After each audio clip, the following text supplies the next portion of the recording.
নির্বাচন ভবনে আছেন সহকর্মী সাইফুল শাহিন। আরও বিস্তারিত জেনে নেব তার কাছ থেকে। শাহিন, সার্বিকভাবে ভোটের পরিবেশ কেমন বলে মনে করছে ইসি? এখনো পর্যন্ত কত শতাংশ ভোট পড়েছে একটু জানান আমাদেরকে।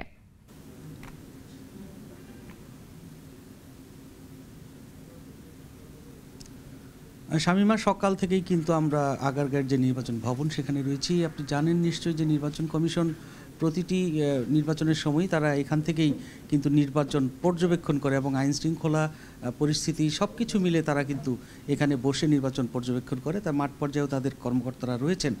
তো আমরা যেটি জানতে পেরেছি যে সকাল থেকে আমাদের দুপুর 1টার সময় নির্বাচন কমিশন সচিব জাহাঙ্গীর আলম ব্রিফিং করে যেটি জানিয়েছেন, দুপুর 12টা পর্যন্ত 156টি উপজেলার মোট ভোট কেন্দ্র হচ্ছে 13,155টি। এই 13,155টি ভোট কেন্দ্রের মধ্যে 10,000 ভোট কেন্দ্রের যে অবস্থা সেটি নিয়ে তিনি একটি ব্রিফিং করেছেন এবং তিনি জানিয়েছেন যে এই 10,000 ভোট কেন্দ্রে আনুমানিক 16.94 মানে তারা বলছে যে প্রায় 17% ভোট পড়েছে।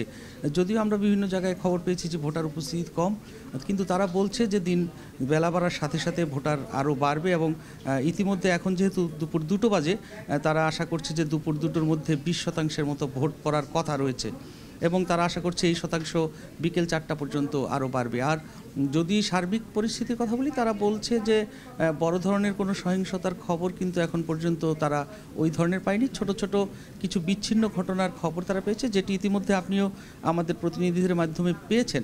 তো তারা বলছেন যে 17টি ঘটনা তারা এখান থেকে যারা মনিটরিং করছেন তারা পেয়েছে যে 17টি ঘটনা ঘটেছে। সবগুলি ঘটনায় ভোট কেন্দ্রের বাইরে ঘটেছে, কিছু সহিংস ঘটনা ঘটেছে, কিছু জাল ভোটের কারণে আটক হয়েছে এবং 2 জনের মৃত্যুর ঘটনা বলেছেন তারা। একজন হচ্ছে ভোটার ছিলেন, একজন আনসার সদস্য, কিন্তু তারা কোনো সহিংস ঘটনায় মৃত্যু হয়নি, তারা সাধারণ স্ট্রোক করে বা অসুস্থতার কারণে তাদের মৃত্যু হয়েছে। নির্বাচন কমিশন শাহিন, আপনাকে অসংখ্য ধন্যবাদ আমাদের সঙ্গে এতক্ষণ যুক্ত থাকার জন্য। একমাত্র ওয়ালটন এসি দিচ্ছে 1 বছরের রিপ্লেসমেন্ট গ্যারান্টি এবং কম্প্রেসারের 10 বছরের গ্যারান্টি।